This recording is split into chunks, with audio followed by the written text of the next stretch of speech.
So let us take a look at this compound. Let's take a look at, we have question 1.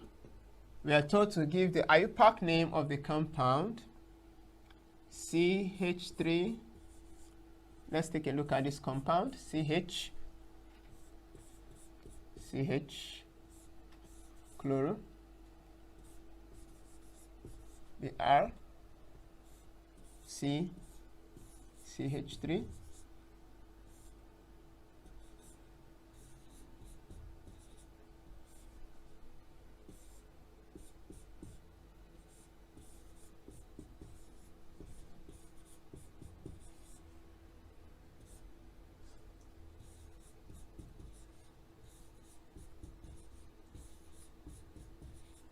okay.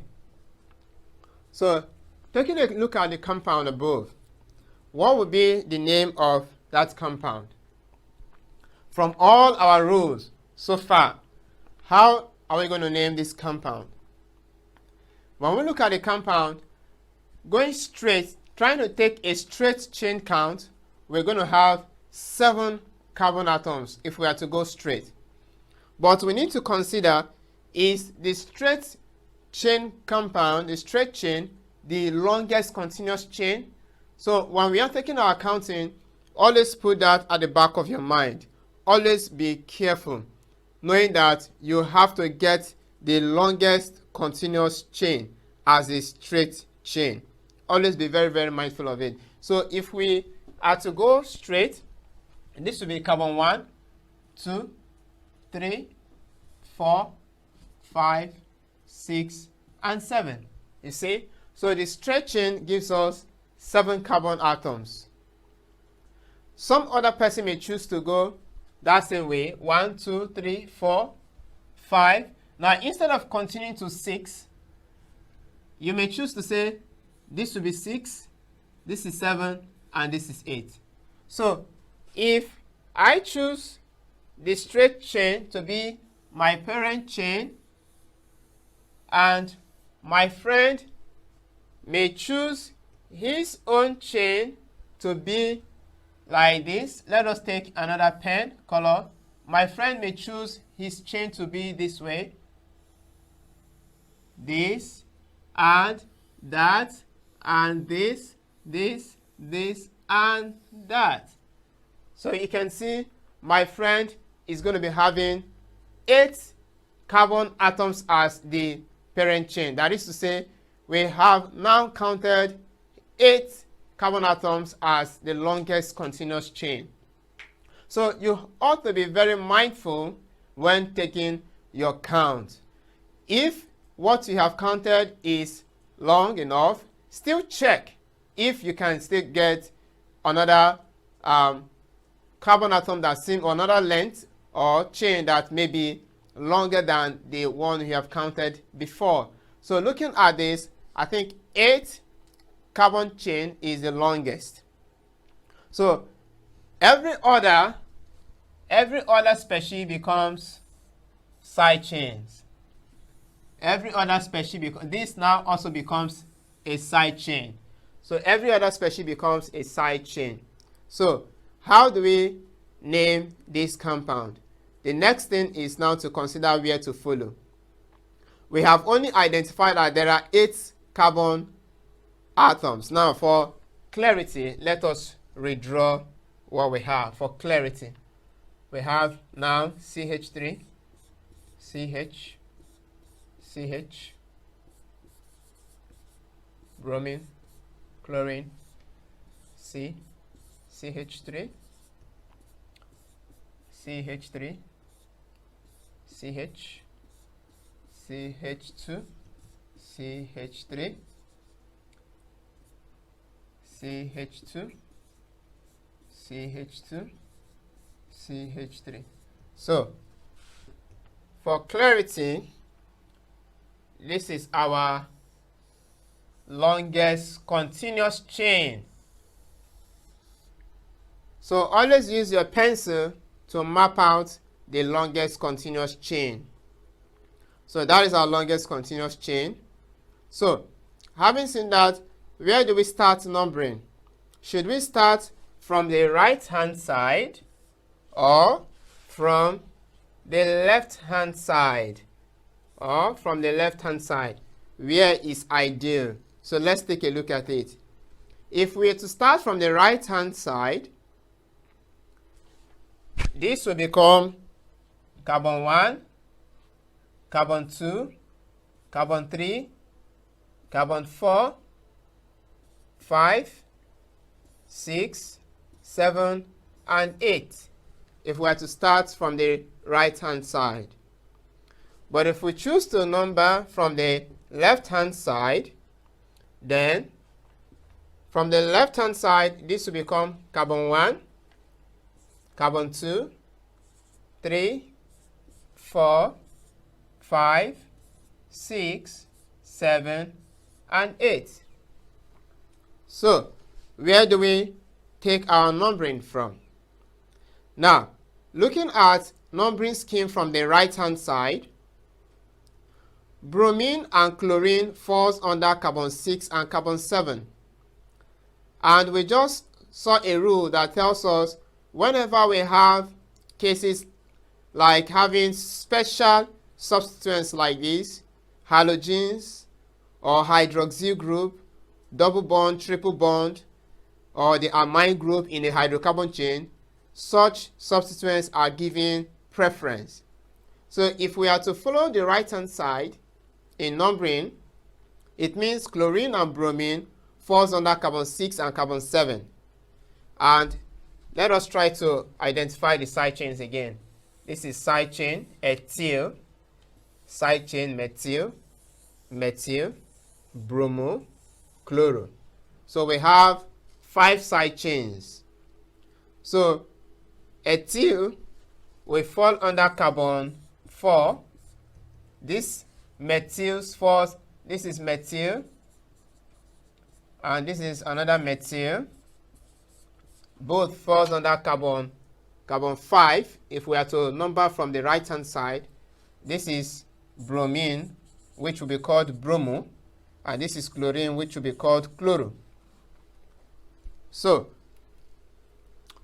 but if we are to come from the left hand side, chlorine will fall under carbon 2, bromine falls under carbon 3, the methyls under carbon 4, and ethyl will be under carbon 5. So automatically it is clear that coming from the left hand side is the right numbering scheme, because preference ought to be given to chlorine and bromine. So numbering from the left hand side will be the right numbering scheme. So automatically the name of that compound will be 2. A student will say chloro. When you say 2-chloro, 3-bromo, you are wrong. Can you tell me why? Okay, good. I can hear somebody say that. There is a rule that says when we have different side chains, that they should be named alphabetically. So we ought to name alphabetically.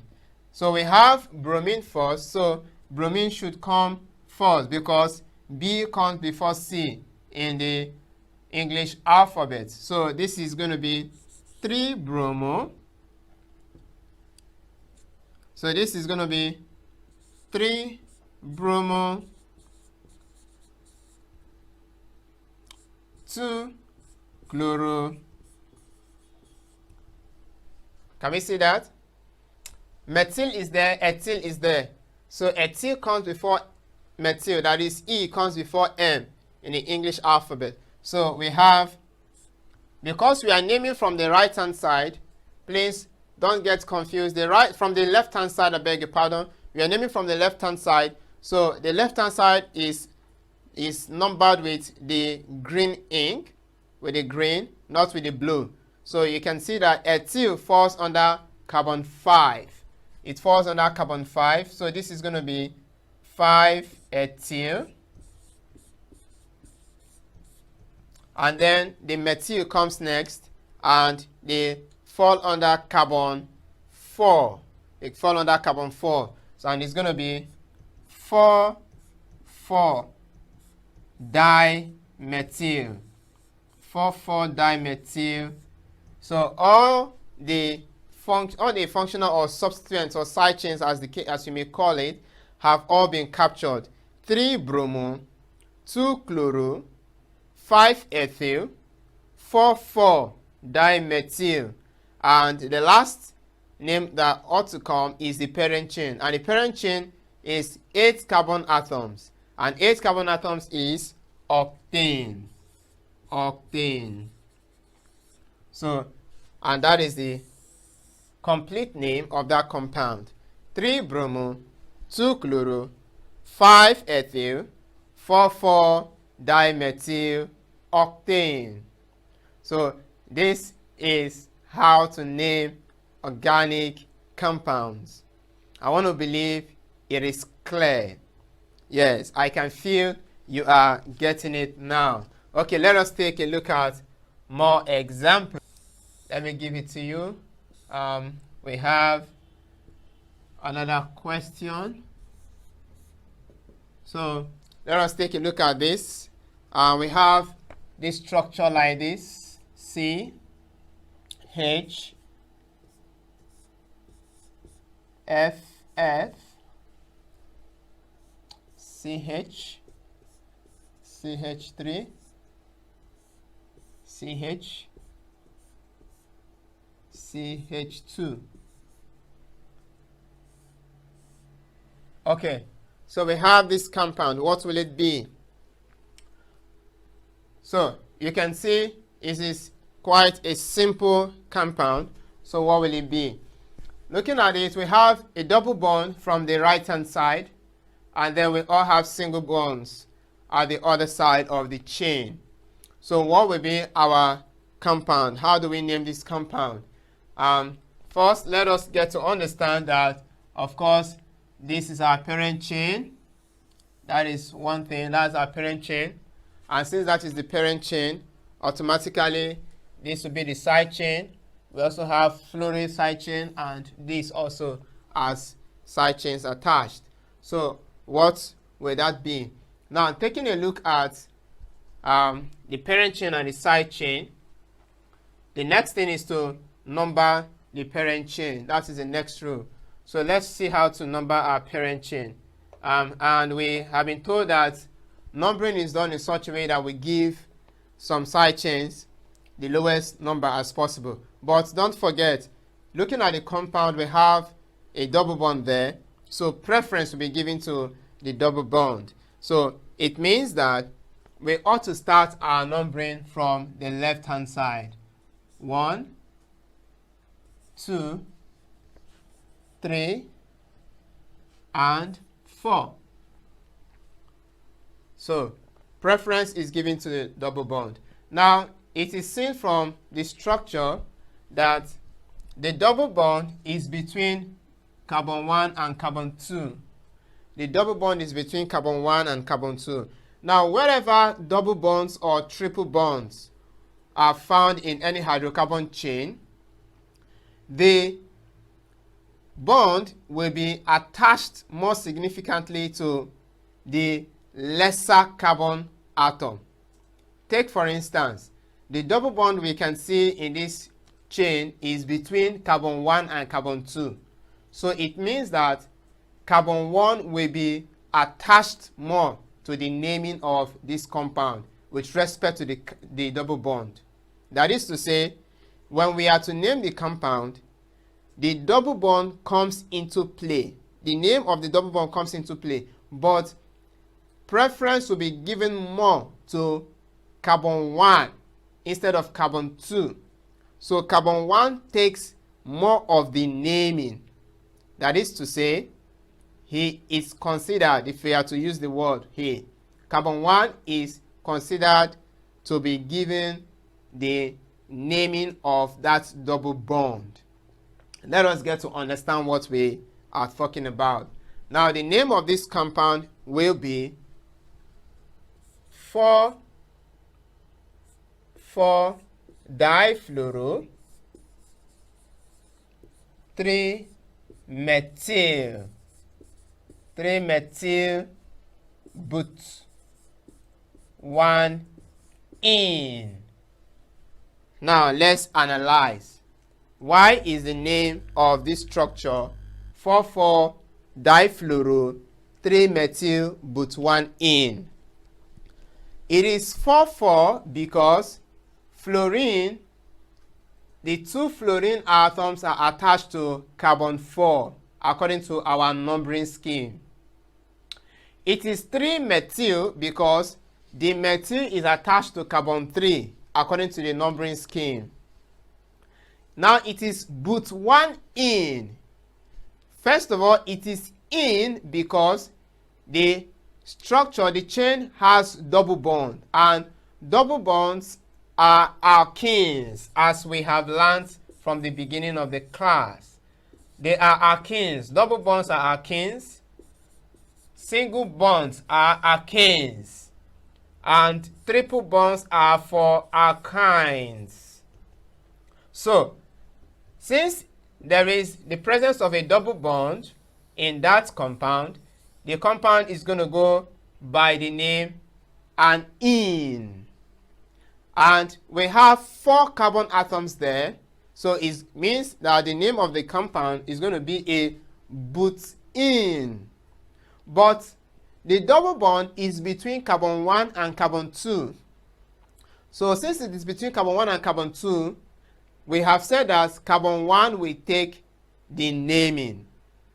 Carbon 1 will take the naming. That is to say, the lesser carbon atom takes preference in the naming.